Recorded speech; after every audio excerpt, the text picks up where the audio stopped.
Hello बच्चों, आज हम लोग देवरिया कोचिंग क्लासेस के एक टॉपिक के अंदर डिस्कशन करेंगे जिस टॉपिक का नाम है टीथ यानी दांत।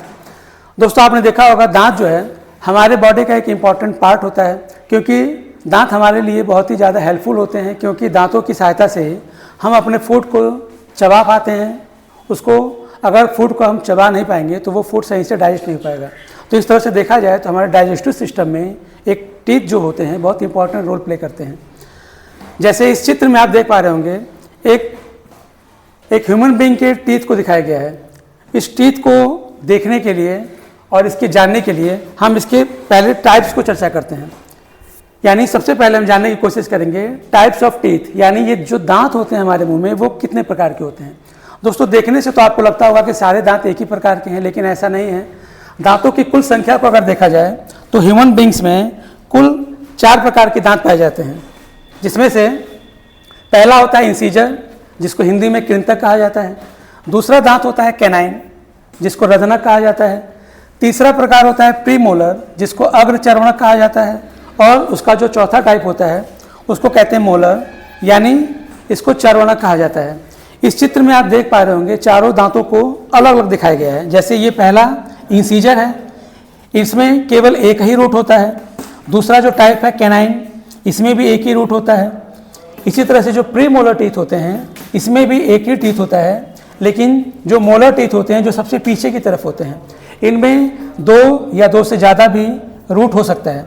तो इस तरह से ह्यूमन बीइंग्स के अंदर कुल 4 प्रकार के टीथ पाए जाते हैं: इंसीजर, कैनाइन, प्रीमोलर और मोलर। चलिए, टाइप्स ऑफ टीथ को जानने के बाद अब आगे बढ़ते हैं। इसमें भी आपको चारों टीथ को अलग अलग दिखाया गया है, इस चित्र में भी। अब सबसे पहले जानते हैं इन टीथ को जानने के बाद dental formula of human beings, यानी मनुष्य का दंत सूत्र।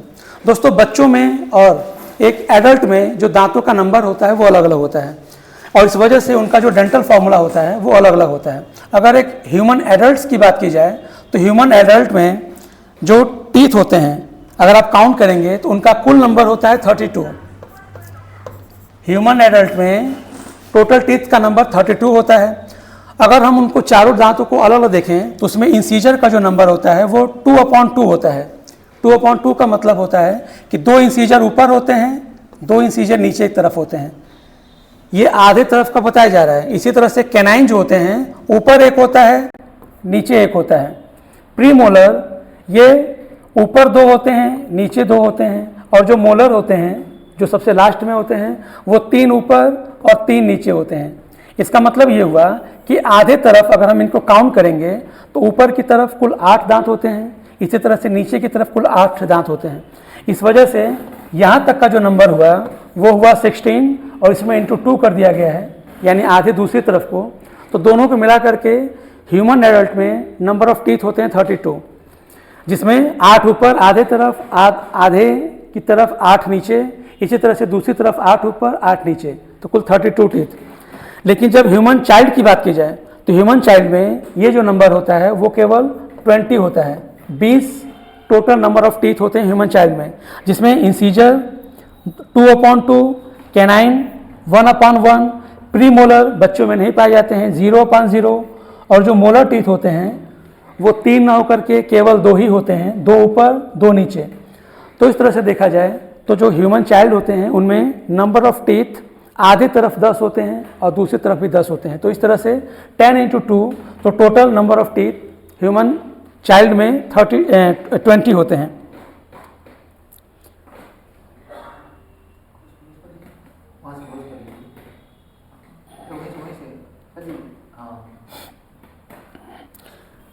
चलिए, इसके बाद से अब लास्ट में जानते हैं स्ट्रक्चर ऑफ टीथ, यानी दांत की संरचना। दोस्तों, इस चित्र में आप दांत को देख पा रहे होंगे। जो दांत होता है उसके 2 मेन पार्ट होते हैं, जिसमें पहला इंपॉर्टेंट पार्ट होता है वो जो हमको दिखाई देता है वो कहलाता है क्राउन, यानी दांत का वो हिस्सा जो हमको दिखाई देता है उसको क्राउन कहा जाता है। और ऐसा हिस्सा जो हमको दिखाई नहीं देता है वो नीचे की तरफ होता है, उसको रूट कहा जाता है। जैसे इस चित्र में देख पा रहे होंगे, ये आधा हिस्सा जो हमको दिखाई दे रहा है इसको क्राउन कहा जाता है, और आधा हिस्सा जो मसूड़ों के अंदर होता है उसको रूट कहा जाता है। इस चित्र में आप देख पा रहे होंगे क्राउन में ये दांत का जो सबसे ऊपर वाला हिस्सा है जो सफ़ेद रंग का होता है, ये इनेमल कहलाता है। इनेमल हमारे बॉडी का सबसे हार्डेस्ट मटेरियल होता है जो दांतों के ऊपर के सरफेस को कवर करने का काम करता है। उसके बाद इस इनेमल के नीचे एक लेयर पाई जाती है जिसको डेंटिन कहा जाता है, ये इनेमल के नीचे होता है। उसी तरह से इनेमल के नीचे एक और चीज़ होती है जिसको पल्प कहा जाता है, और उसके बाद से ये गम्स होते हैं यानी मसूड़े। तो गम्स के ऊपर इनेमल, डेंटाइन और पल्प होता है। उस गम्स में चारों तरफ बोन्स होती हैं और गम्स के अंदर रूट कैनाल यानी जो दांत होता है उसकी जो रूट होती है, उस रूट के बीच में एक पतली सी ट्यूब होती है जिसको रूट कैनाल कहा जाता है। इस रूट कैनाल के अंदर बहुत ढेर सारी नर्व्स और ब्लड वेसल्स होती हैं। देखिए इस चित्र में आप देख पा रहे होंगे, ये जो ब्लू कलर का दिखाया जा रहा है ये इसकी नर्व्स हैं।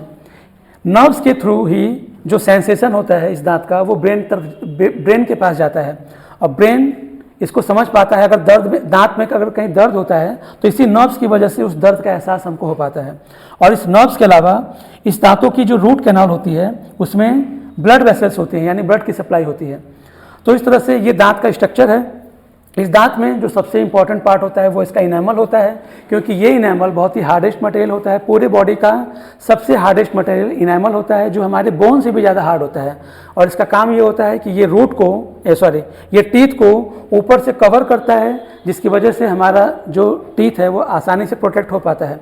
अगर इसी में किसी वजह से घिस जाता है या ऊपर से कोई कैविटी बन जाती है तो ये कैविटी ऊपर से हमारे जब ये पल्प में आता है और नर्व्स के पास जब वो कैविटी पहुंच जाती है तो हमको दर्द का एहसास होने लगता है। इसी को कहते हैं कैविटी, रूट कैविटी कहा जाता है, जिसका बाद में डॉक्टर के द्वारा इलाज कराया जाता है। तो ये रहा आज की वीडियो में दांत के बारे में एक छोटी सी जानकारी। उम्मीद है आपको ये वीडियो ज़रूर पसंद आया होगा। धन्यवाद।